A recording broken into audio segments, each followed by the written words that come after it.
what I have lost. My total is 190 Wow. that I've lost. I'm a different woman. And if you told me that 14 and a half years ago, I wouldn't have believed you for a minute. But if this helps somebody, one single soul, you can change your life. Hello, everyone. I'm Shauna from Healthy Foodie Girl, and welcome to the very first episode of WW Success Stories. I am so excited to share this with you. You have no idea. As a WW Lifetime member, one of the things I miss the most about the WW in-person meetings is the connection, the inspiring journeys, my friends, and sharing motivation. That's exactly why I've started this series, to celebrate incredible weight loss stories to inspire you on your journey. Today, we are talking to Diane, who has lost over 190 pounds. She's going to share her story with you and inspire you. I promise you will leave motivated and ready to tackle your goals. Make sure to subscribe to our channel so you don't miss a single WW success story. As well as we have easy, delicious, healthy WW friendly recipes on this channel. And as an added bonus, I've put together a free WW high protein recipe guide just for you. It features the most loved high protein, low point WW recipes from Healthy Foodie Girl. You can get the guide in the description box below. Now let's get into Diane's amazing story. Today, I am so excited to introduce you to my guest, Diane, who has lost over 175 pounds and has such an extraordinary, compelling story to tell. And I just wanted to introduce you and say hello and welcome. And thank you so much for coming and sharing your story. Well, hello, and it's very nice to meet you and share if I can help somebody. I would love.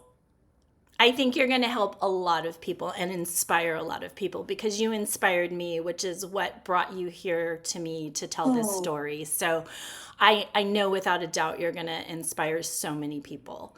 So to start, would you like to get into how you started with this whole journey of weight loss and how this all began and what inspired your journey? Okay. I was morbidly obese and struggling to go through the zoo with my grandson, who was a little guy and visiting from out of state. My trip through the zoo was cut short because I could not keep up. And it was physically painful and emotionally crushing. But I said to them, I will meet you at the gate. And they finished their walk because they had a stroller they had to return. They weren't dumping on me. They just had to return the stroller. And I sat at the gate for a long time, knowing my life was not going to get better if I didn't do something. And I had watched enough 600-pound lives to know how this went. And I was over 300. And I'm like, girl, you double that, you're in his territory. And I was very scared. And I knew at one time that was my come to Jesus day, but I didn't like run to Weight Watchers. I still bumbled along for a while, and then I saw that Weight Watchers had a program where fruit and vegetables were 0 points. And I had done Weight Watchers prior and had to pay some points for a banana. And I'm like, if they can give me a banana for 0, that worked. So that was the light bulb and got me to put the address in my GPS. And I went into Weight Watchers pissed. I was not happy, but I was in pain and didn't want to suffer. And I thought if it worked once, maybe it would again, but I really thought it was too old, which was an excuse. Yeah. So, how long? Oh, sorry, go on. No, I'm okay. How long ago was it when you came back for the second time? I had joined in the 80s. I had lost 90 pounds. And that was awesome. And then I just didn't do it anymore and lived life and gained that 90 plus 90 more back. And I'm like, Diane, that's where the math of the 600-pound life came into my head. And I'm like, you're in trouble. So it was from 80s, and then I joined again in 2011. Okay, great. And when you joined back again in 2011, was that when you were at your highest weight? It was. Yeah. Highest weight and lowest point in my life. Yeah. And I was 55 and thought, you're done for. Yeah. I wasn't at all. Yeah. I was done for. Really, I was just getting started. Yeah. Back. No, I know. I mean, it's just been such an amazing journey. So you got back. Tell us some more about that. The day I went, I sat right by the door so I could leave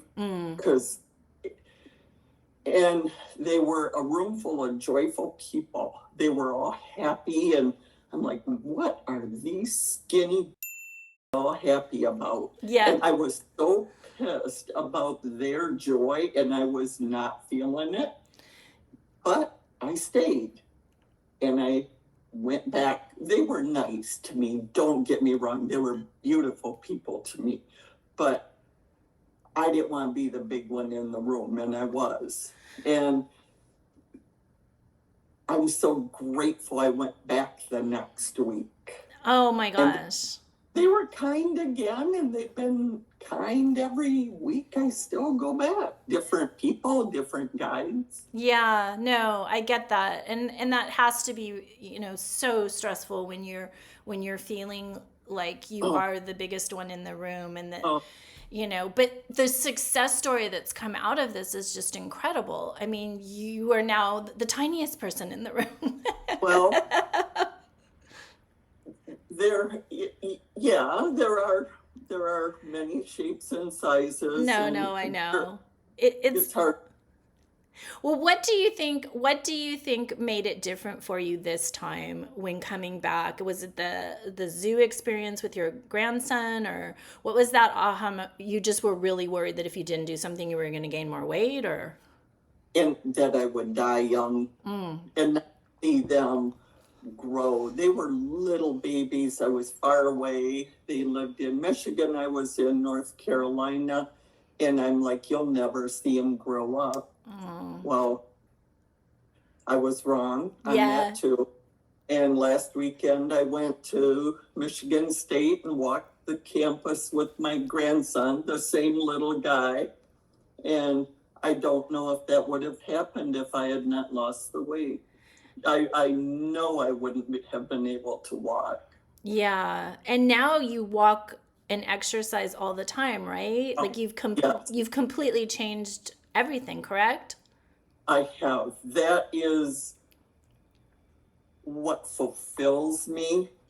I really think I tried so hard with food to soothe things that were not awesome in my life.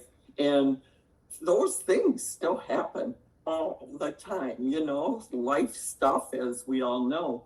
But when I know I can preface some of that with a good walk, fresh air, some endorphins, I'm a different woman. And if you told me that 14 and a half years ago, I wouldn't have believed you for a minute that I would want that. And I want that. Yeah, no, that's so amazing though, because you completely changed your lifestyle. I think the one thing that I had a realization and I was a little frustrated with personally myself was I was like, I have to do this forever. And it's not just a quick fix, it's the rest of my life. And I think the other thing that sometimes is a misconception is losing the weight. Sometimes, yes, that's an incredible journey in and of itself, but maintenance can be just as challenging. And that realization that this isn't just I lose all this weight, and you have to change the patterns, and also it's, forever. And that was a little bit like for me to like really process that, like, okay, because I think that in order to be successful, you have to kind of shift that mentality a little bit and track. Even that's my biggest thing, that like when I'm at goal, I think I have more freedom than I actually do, which means, I'm not going to track or, what. And then suddenly you're up 5 pounds, 10 pounds. You're like, what just happened? Right. So I think that for me, that was like one realization that I was like, okay, I have to do this the rest of my life. And then I was like, but I already eat healthy. But I think mine's more like portion at this point. But knowing that I had to do it the rest of my life, implementing a healthy lifestyle, and just knowing the forever is kind of what got me. But if you think about it, like, I get to do this forever. I get to make these good choices. Yeah. Because I gave up a lot of that old crap before. I get to do this and think of it as a benefit. Yes, I know, reframing it. Between the ears part. Yes. Yes, absolutely. Like reframing it into a positive. You're absolutely right about that. I mean, honestly, the things we tell ourselves sometimes is like worse than you would tell, you would never tell anyone, your worst enemy, you would never speak to the way you speak to yourself. And I do think that trying to reprogramming some of that in a loving way is also really, really, really helpful. What do you think like was the hardest part about getting started again when you went back in that time? The first time? The very first? When you came back the second time, but you were there the first day. Yeah. The parking the car and lumbering in because I hurt. My body physically hurt. And I will say 95% of me did not want to be there. I was so afraid of letting go of what my mistaken thoughts. I thought, you're always going to be hungry. That could not be farther from the truth. You're not going to get to be able to eat your favorite whatever. Again, you can have whatever you want. Yeah. There are no rules. Yeah. We not just have tools. Yes. So it was opening the door, really, and staying. When I even filling out the form, every part of me did not want to fill out that form. And they were just so nice. She had this cute ink pen and it had a flower on it. And I'm like, God, look how nice they all are, And I just remember being so angry. And so I hope I answered your question, but it was actually just opening the door and staying. Yeah. No, but that's amazing. Just for people to know, just taking that first step, no matter how hard it is, that you didn't want to go and you were kicking and screaming the whole way, but you did it. So that's amazing. So what do you think, like, through this journey are some of the key takeaways that you've had that you find the most helpful for you to be able to do this, live this? Like, what? The healthier I eat, the better I feel. There are still the days you try to eat the old little bag of whatever, and you get the same stomachache you had from 15 years ago. And knowing that is crap food, it really is not even food. Read the ingredients, the less ingredients I eat, the better I feel. And when I am not in pain, I really want to go. And even eating crap food can make you feel inflamed. Yeah. Your joints don't feel like they did the other day. And I don't want to feel like that. Yeah. And so I tried desperately to eat healthy, drink water, and track.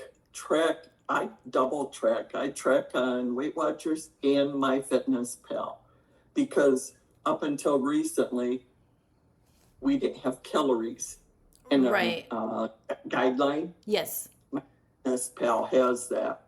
Yeah. So, No, that's great. So that gives you a bigger yep, idea of it's my game. I'm playing the game. Like, to me, it's my video game. I'm going to Yeah. win at. Yeah. No, definitely, definitely. I mean, I do Did think I answer you? sure, you absolutely did. I mean, what Okay. I think the thing is though is like that for me like it sometimes I think it's so simple and we forget. Like the tracking is so key. If I don't track, I don't lose weight. End of story. And if I track, I'm aware of what I'm eating, and if I'm within the guidelines, I'll lose weight, you know?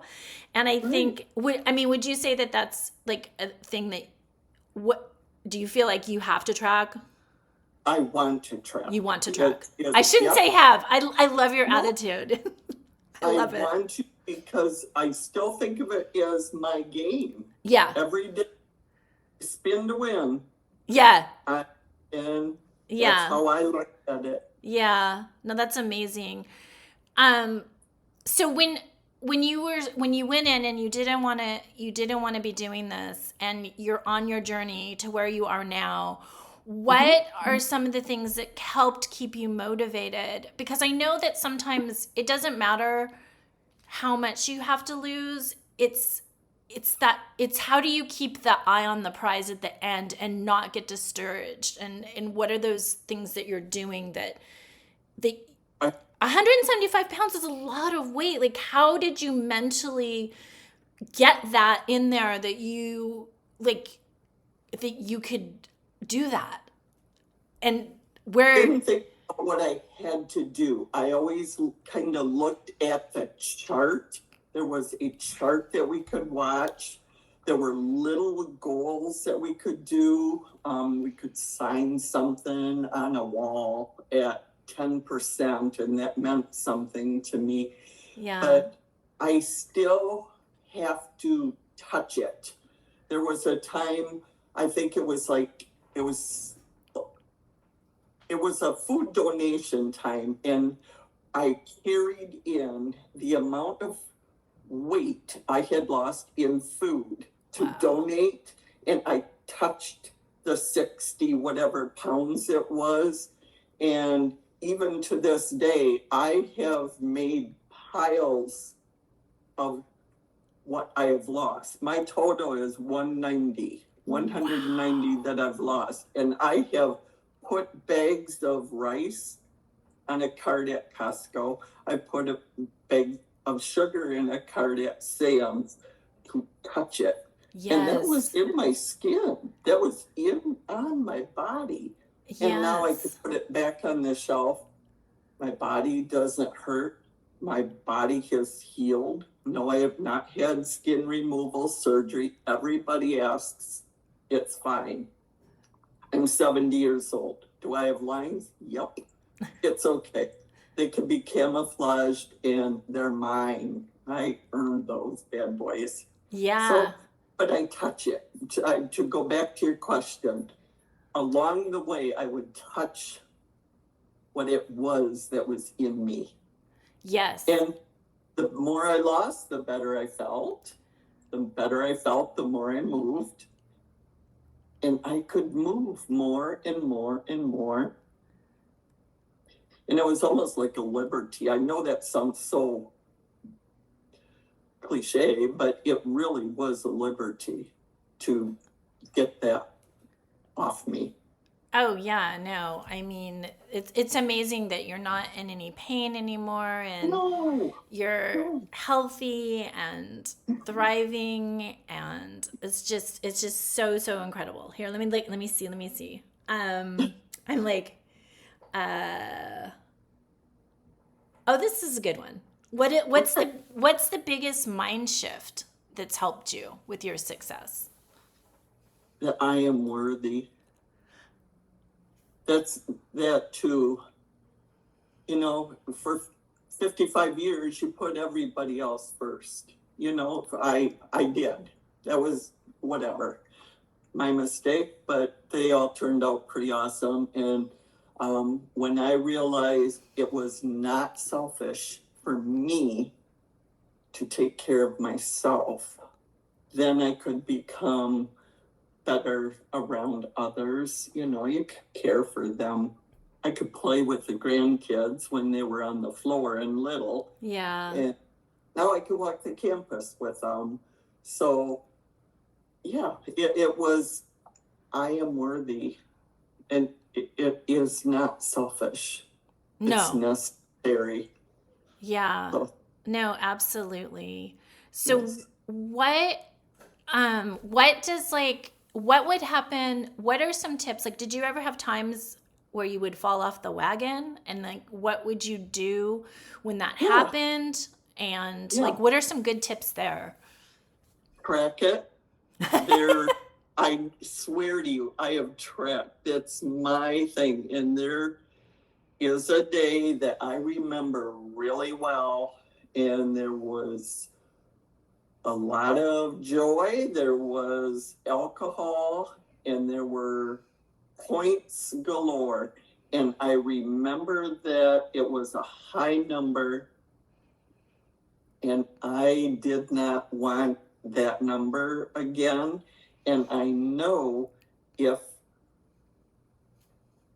I have that number, I'm not going to die from it, but I don't want that, because now I know those emotions, the alcohol lowers the inhibition. And then that track, you can look back at it, you can scroll back and find numbers. And so for me, I remember that number. And it was a big one. Yeah. So I don't even keep that stuff around.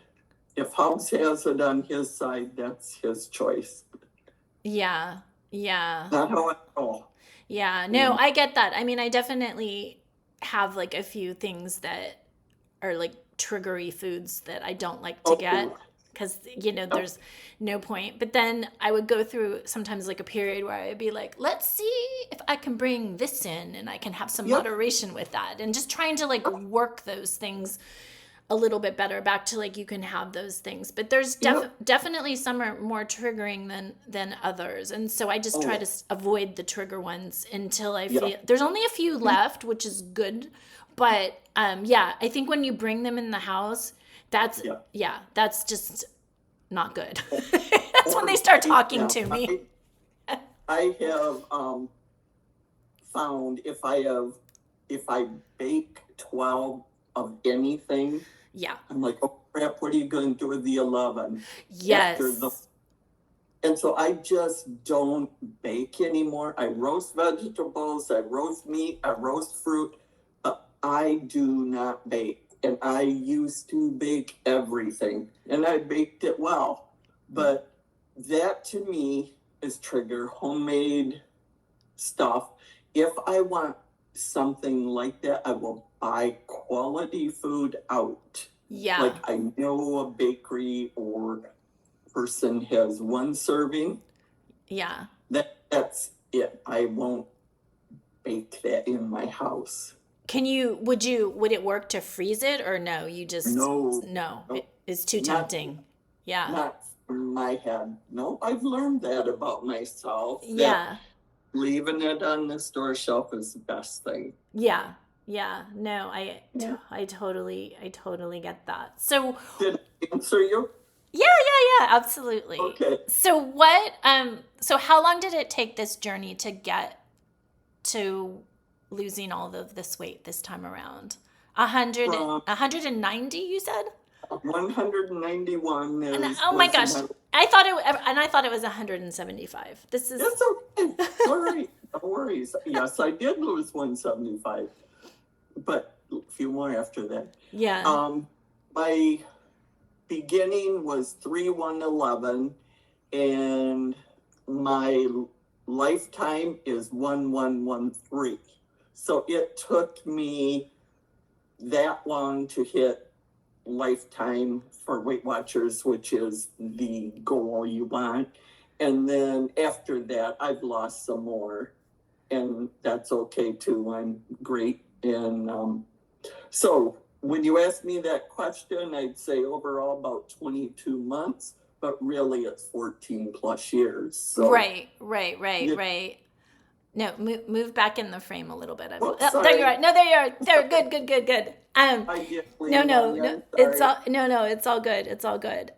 No, but that's an amazing feat. That seems like fast, honestly. It because once I found it worked, I just stayed with it. And when I was stumbling or felt, I describe it as feeling wobbly, Yeah, I yeah, I would go to extra meetings.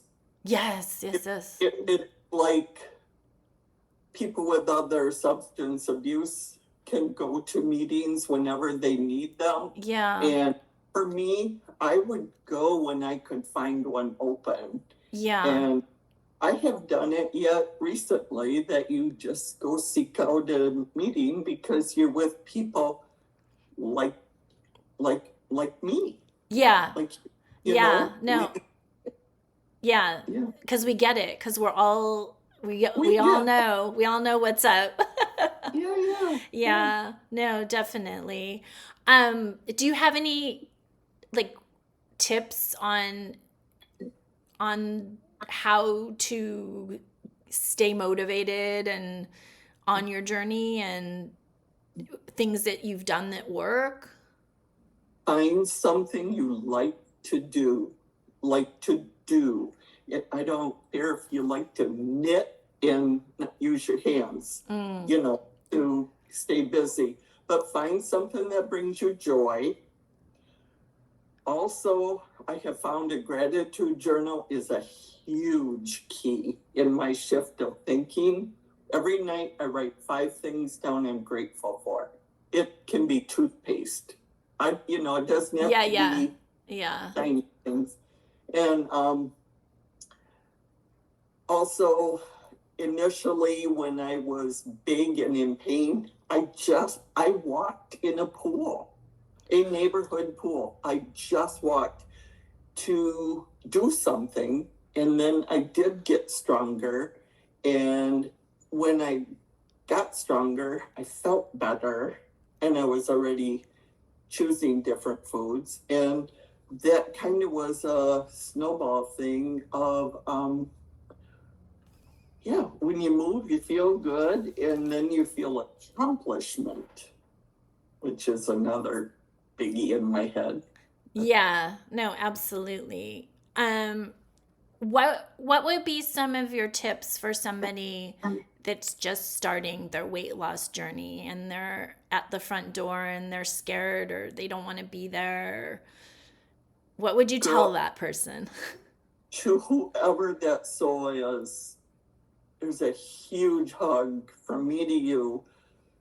If I could just whisper in their ear, there's a power in them that they don't know is there. They've told themselves for a long time it wasn't there, and it is. And you're not going to get that from other people. You're going to get kind comments. You're going to get real wonky comments. You're going to be around people that have caused angst in the past. They're going to cause angst now. But believe, you are worthy and can do this.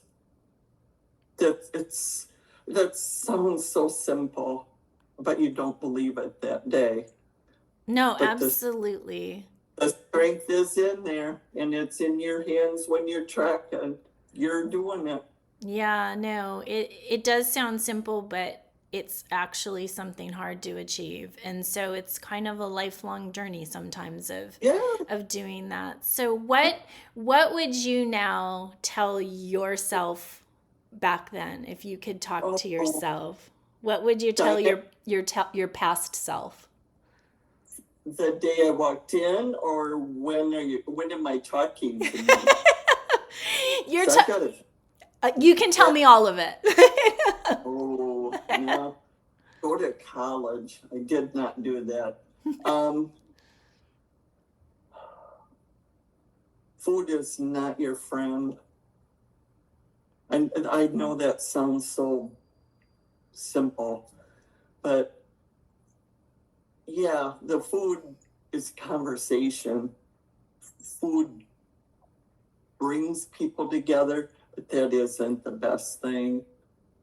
It's really not. It's the hugs.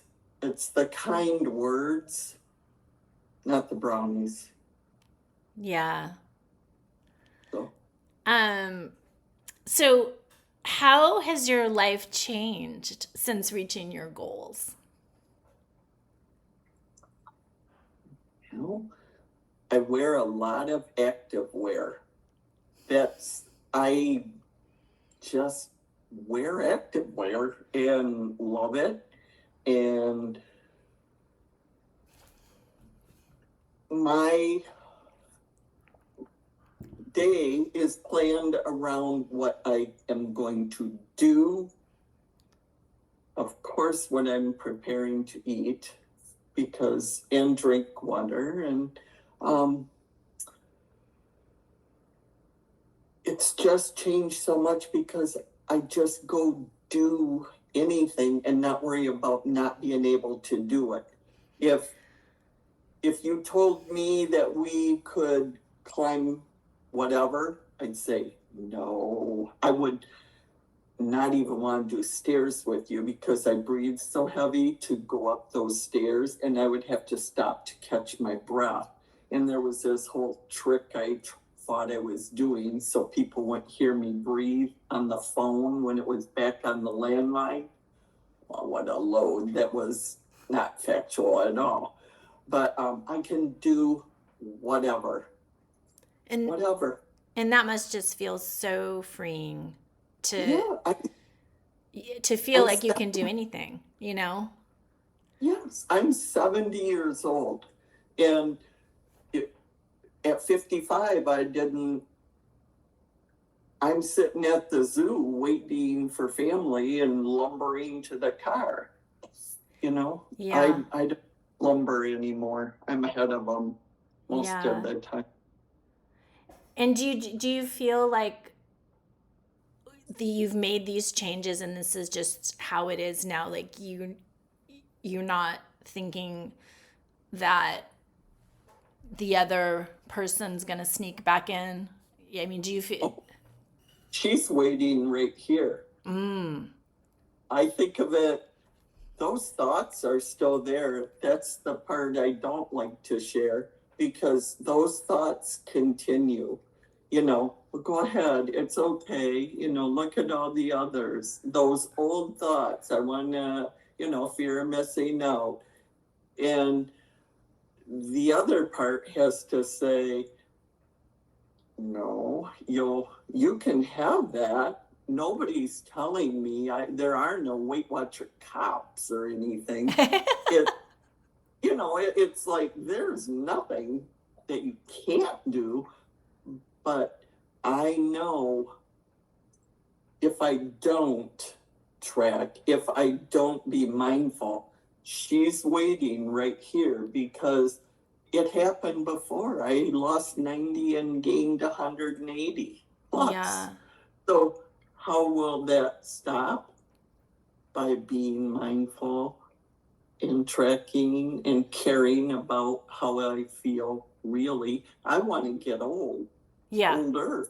And I am looking around and you look in the waiting rooms, it's scary. Yeah. And I know we all have to take our turn, but I'm not looking for the big chair anymore in the waiting room, whereas before I did. Or the theater. I'm going to fly in for a trip we have, and I am not going to have to ask for a seatbelt extender, and I have asked for many. I didn't buy my own, but I would ask the airline every time. And I'm looking forward to tightening that belt and not have to ask.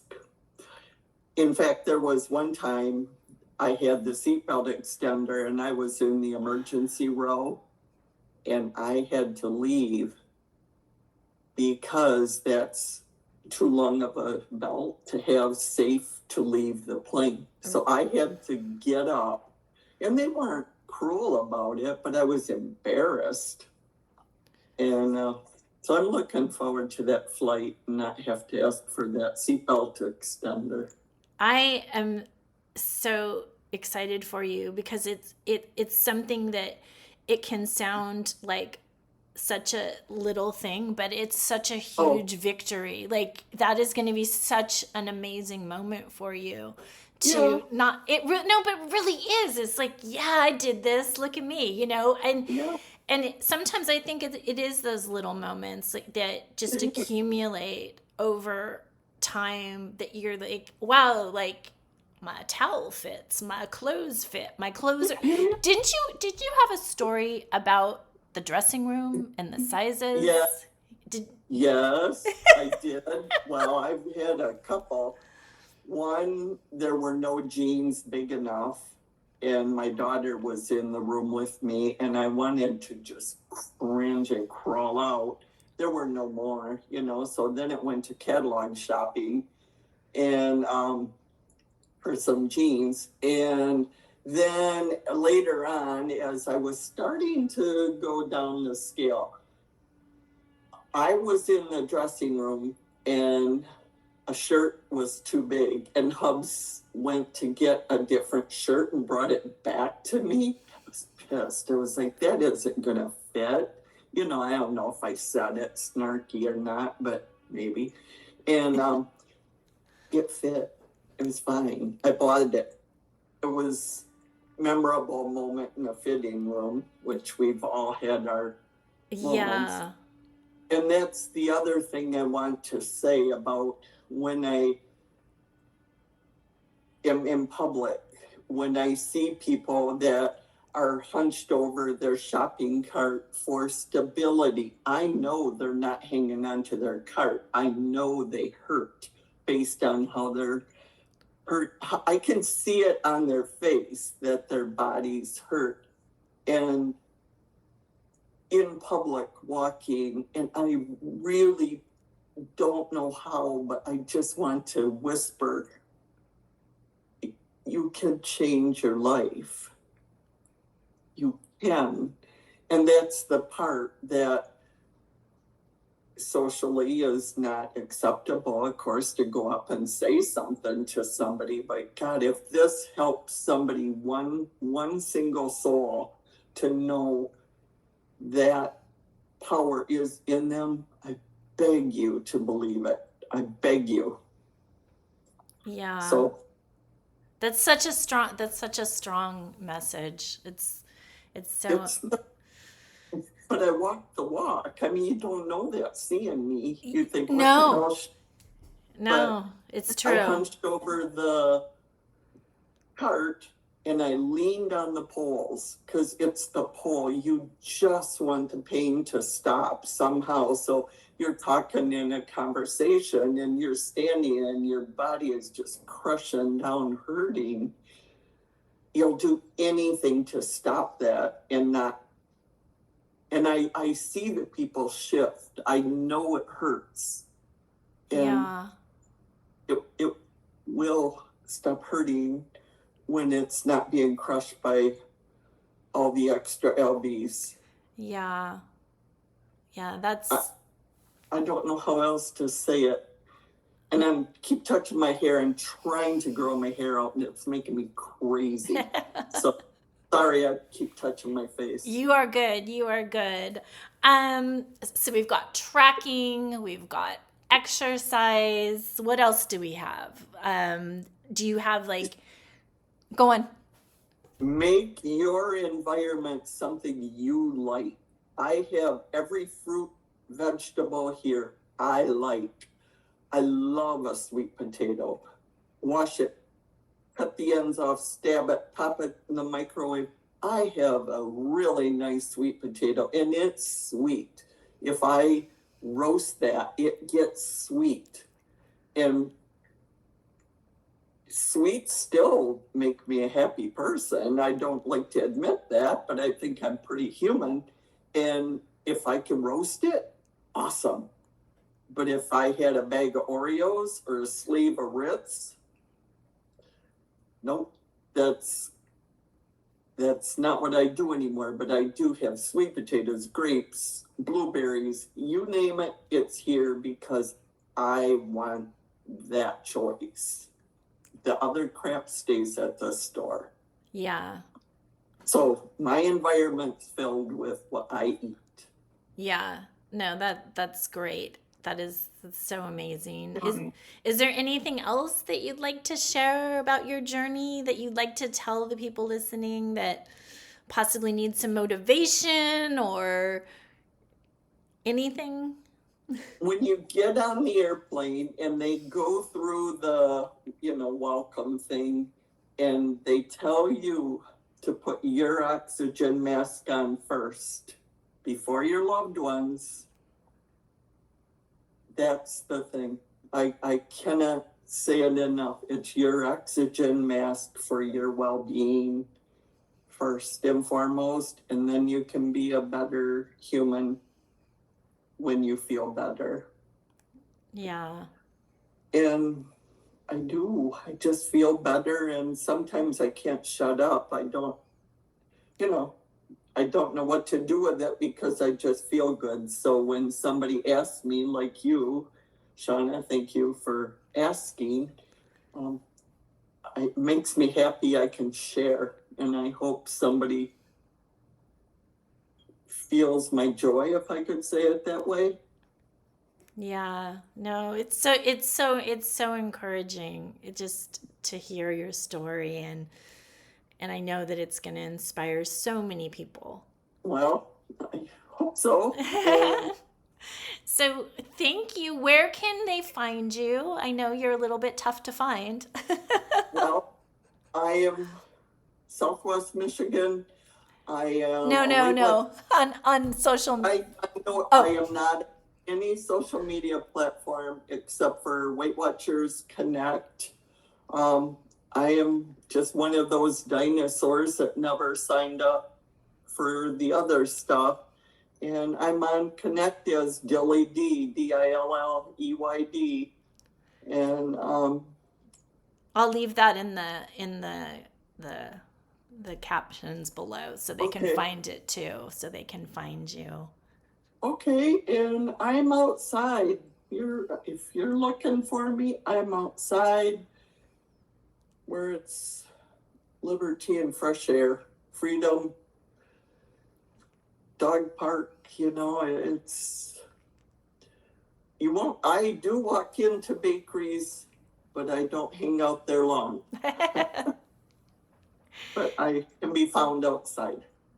Well, thank you so much for joining us today and sharing your story. Is so incredible, and just taking the time to inspire people. It's so appreciated.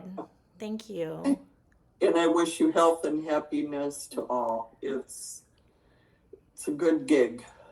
Thank you so much for joining me on this episode of WW Success Stories, and I hope it inspires you on your journey. And don't forget to grab our high protein recipe guide in the description box below. I know you're going to love it. If you enjoyed this conversation, make sure to give us a thumbs up, share it with your friends, and make sure to subscribe to our channel so you don't miss a single WW success story or our amazing, healthy, WW-friendly recipes.